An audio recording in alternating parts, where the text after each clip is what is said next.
Greetings! I'm glad you could join me here in Chapter 5, which is about writing descriptively and using your senses in order to do that. The method of writing descriptively. You may not realize this, but you engage in descriptive communication almost every day. If a friend asks you what you did last weekend, you will probably give them the replay, or at least the highlight reel. You come into work or school on Monday morning and your friend says, "Hey, what did you do on Saturday?" Most likely you're going to hit the highlights. I went to breakfast, did some shopping, went out to dinner, caught a movie. It was a pretty good day. Because basically that's probably all your friend wants to know. To take that same situation and talk about it descriptively, you would want to include more detail. Well, I went to breakfast at Denny's about 10 and I had bacon and eggs and toast, and then I went to Tucson Mall and I went to this store and bought a cute top, and I went to that store and got a pair of shorts to match it, and on and on and on. And then we went to supper at this restaurant and it was really good. I had steak and baked potato, and then we went and saw this movie and it was really good because, or it wasn't so good because. That's more of a descriptive approach to how was your weekend. But anyway, as I say, you engage in descriptive communication all the time, and you may not even be aware of it. So descriptive writing reports what your senses are telling you, what you are seeing, what you are tasting, touching, hearing, smelling. You use those senses to make your reader experience the same thing you are. Your main goal is to put the reader right there with you, as though he or she was part of the event, situation, whatever it is you're talking about.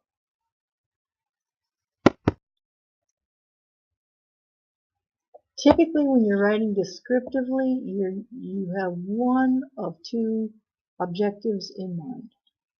Either you are conveying information without prejudice.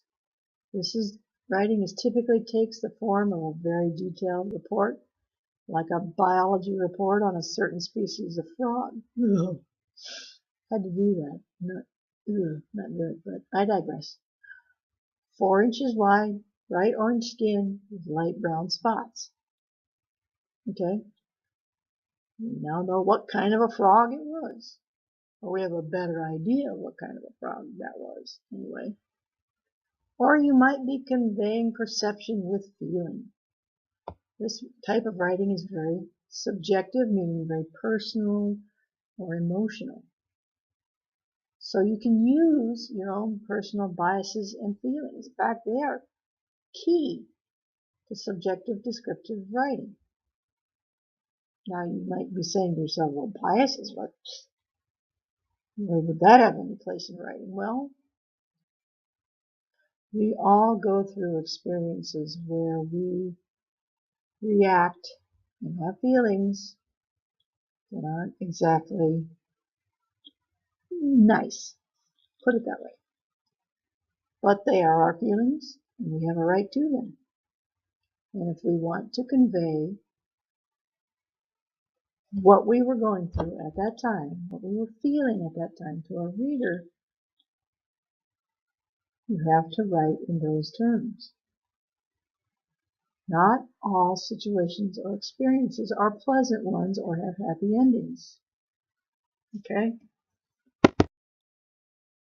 Process of writing descriptively? Well, I would put it this way. The best thing to do is to start at the very end. And the very end is the purpose. Why are you writing this piece? What do you want your reader to come away with after reading your piece? How do you want your reader to be thinking? How do you want them to be feeling once they're done? That dictates everything else. How your material is presented is all geared towards obtaining the reaction that you are looking for from your reader, whether it be joy or sorrow or anger or knowledge, whatever it is. Okay? Should you be doing that objectively?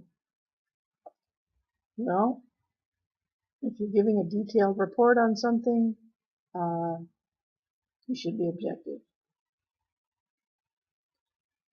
If you're telling a story, something that happened to you, something that happened to somebody that you know, something that happened that you've heard about or read about, take in the feelings and emotions and senses. You're trying to take the reader with you into your story. Think about your audience. What do you need to tell them?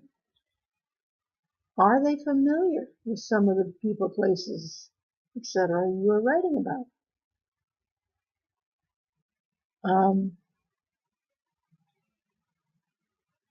If you want to write about a funny thing that happened to you at a fast food restaurant, McDonald's, Burger King, I don't care.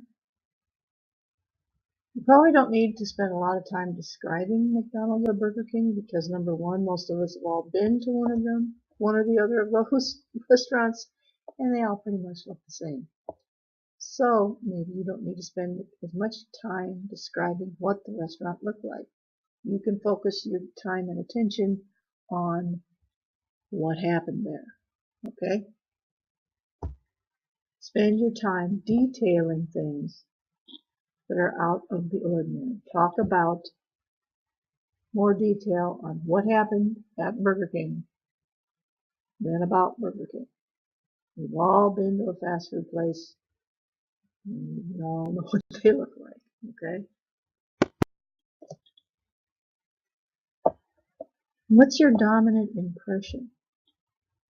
What is the overall idea that you want to emphasize? Let's take a house, any house, and look at two completely different ways that you can talk about a house.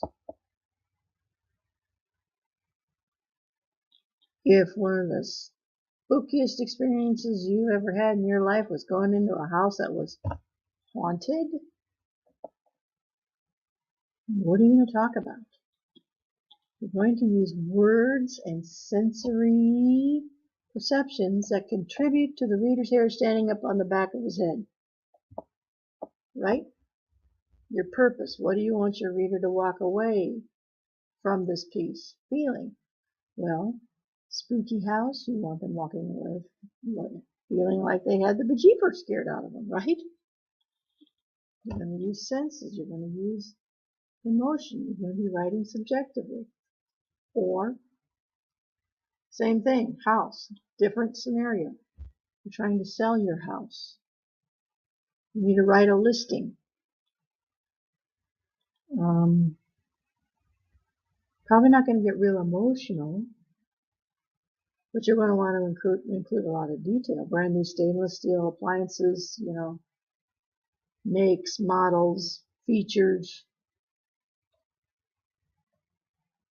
all the positive details of your house. So, again, what you're trying to do dictates how you present.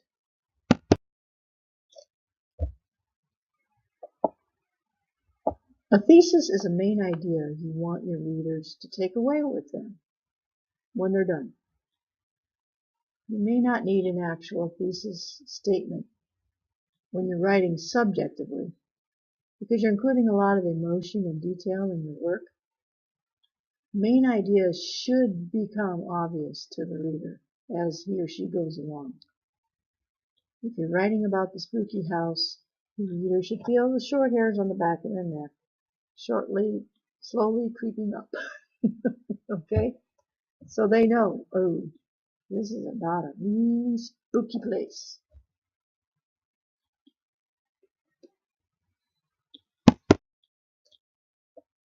How do you organize this writing? How do you present the scene? What is your point of view? Or as they say in the media business, POV. That is the angle from which you as the writer are describing what's happening, what's going on. You can move through a scene from left to right, to top to bottom. That's moving around spatially. You can start big and zoom in. These are just a couple of examples. You can use whatever method you feel is going to work best to leave your reader with the impression you are working for. For example, if I wanted to write an essay about the best Christmas I ever had, maybe I want to start big. What does it look like, sound like, feel like, smell like? Take my reader across my family room. Introduce them to all the crazy folks that make up my family and describe them. Describe what's going on in terms of what are you seeing, what are you hearing, what are you smelling, taste, touch, it's all there. And then maybe I want to move in to me and why that particular Christmas was so special to me. Just a thought, just one way to approach descriptive writing. Okay? So, details. How do you bring details to life? That can be really hard. You really need to stop and think about that. You can use imagery, sensory descriptions, how things sound, what they look like, what they taste like, what they smell like. You can use figures of speech. Because if you don't relate an idea or concept to your reader or in a manner that they can understand or they get, they're going to miss your point. They're not going to get what you want them to get. Okay?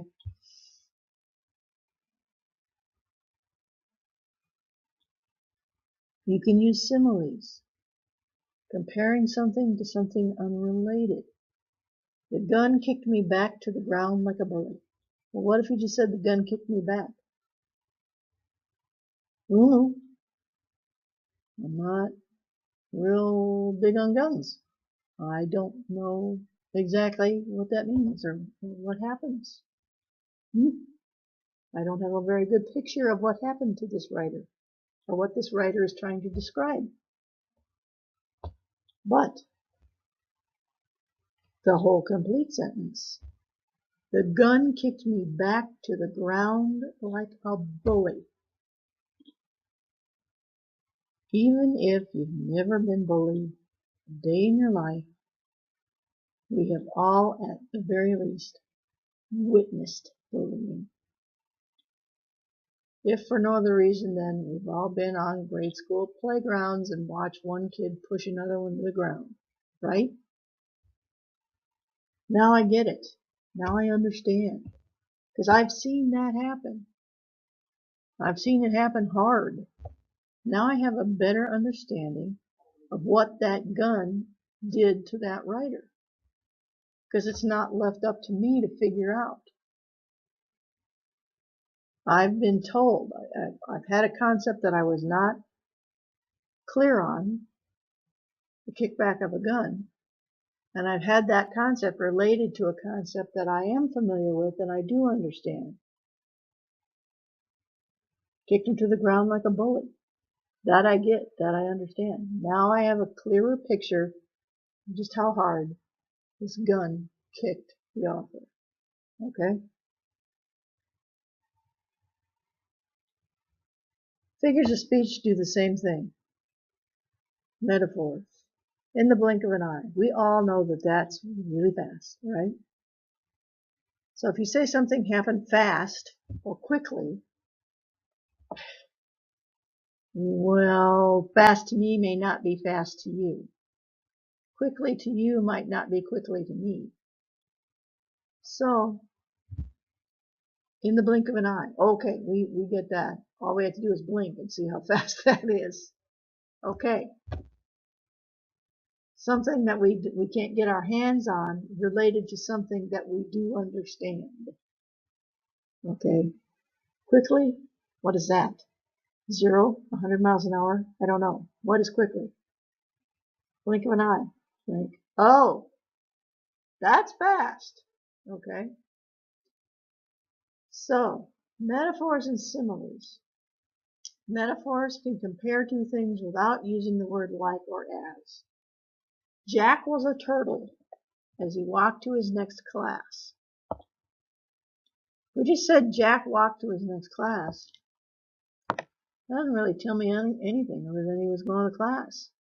I don't know how he got there, other than he walked. Did he walk slow? Did he walk fast? Did he walk backwards? I don't know. That's left up to my mind, up to my imagination. And that's not the point of descriptive writing. You want the reader there in the scene.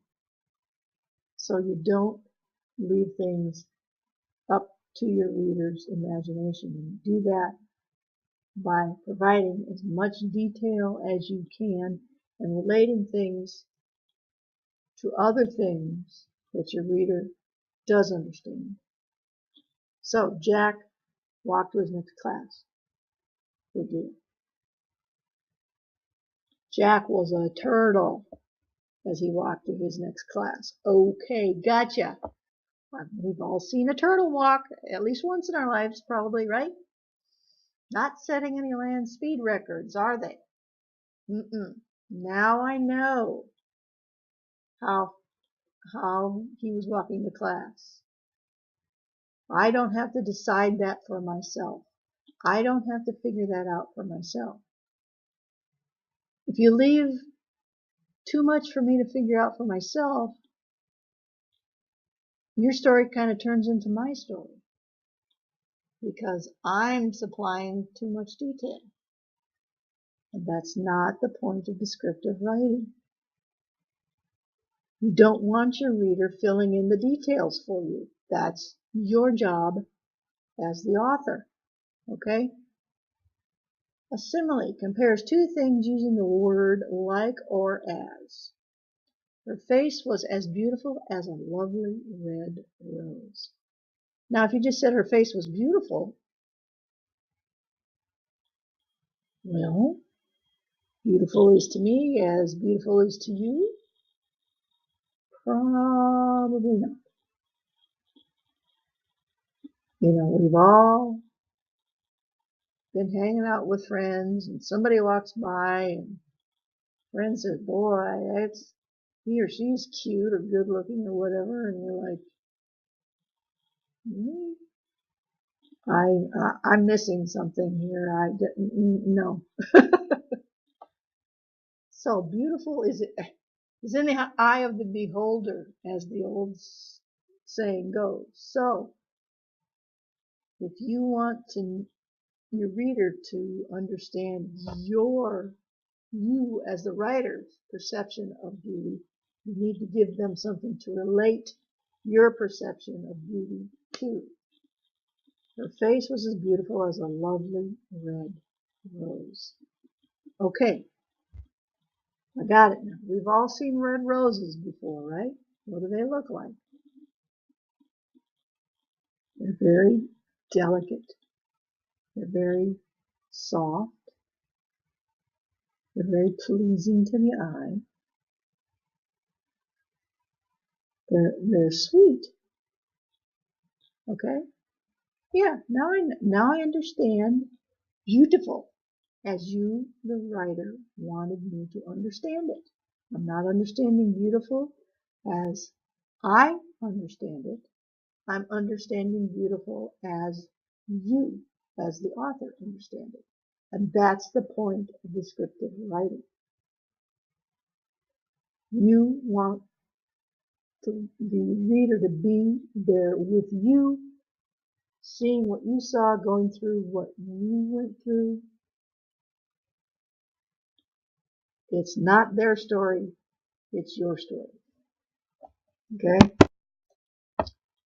So here's a descriptive writing checklist. Things to be concerned about when you are doing a piece of descriptive writing. Do you need to be writing subjectively or objectively? Well, there you go. Go back to the end. What's your purpose? What was the point of this whole thing anyway? That tells you how you're going to present your writing. You need to give a report on a science experiment. Don't need a lot of emotion there. Details, just details.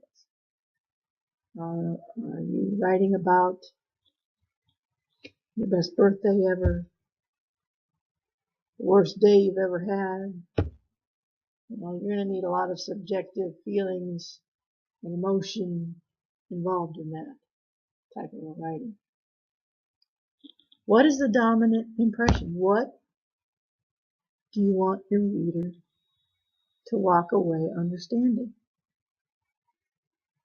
If you don't state it, will your readers be able to express it accurately themselves? If you're writing about a spooky old house that scared the bejeepers out of you, is that how the reader is going to walk away from your piece feeling? You just had the bejeepers scared out of them. Okay? The point of view and organization. Do they work together to make the subject clear? Are they consistent? Left to right, up to down, big to small. Details. Have you provided the necessary detail? Not too much, not enough. Remember, number one, you don't need to use a lot of detail to describe something that most people are already very familiar with, like a McDonald's. Number two, this is your story, your writing, not the reader's, so you cannot leave things up to your reader to decide.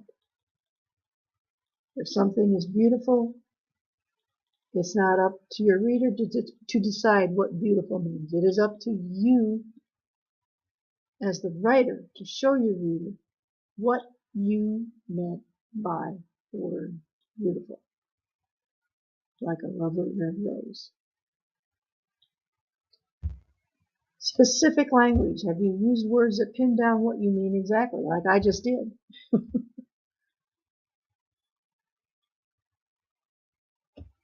Take what you're trying to portray and relate it to something else that your reader can understand. Beautiful? No. My dogs are beautiful to me. No. Beautiful as a lovely red rose. Okay, I get that. I understand that. I have seen plenty of red roses in my life. I understand what you mean now. And it is up to you as a writer to make sure that I, as the reader, understand what you meant by beautiful. Don't leave it up to me. It's up to you. Okay, so there you have it in a nutshell, descriptive writing. It is taking your reader along with you to move through an event and experience, what have you. It is not a work that leaves a great deal to your reader's imagination, because this is something that actually happened. So there's not a lot of room for interpretation on the part of your reader. You need to make sure that they are clear on how events unfolded as you saw them or felt them. And to do that, you have to give a lot of detail. Don't leave anything to the reader's imagination to decide for his or herself. So there you have it. That is descriptive writing in a nutshell. So you have a great rest of your day, and we will see you again.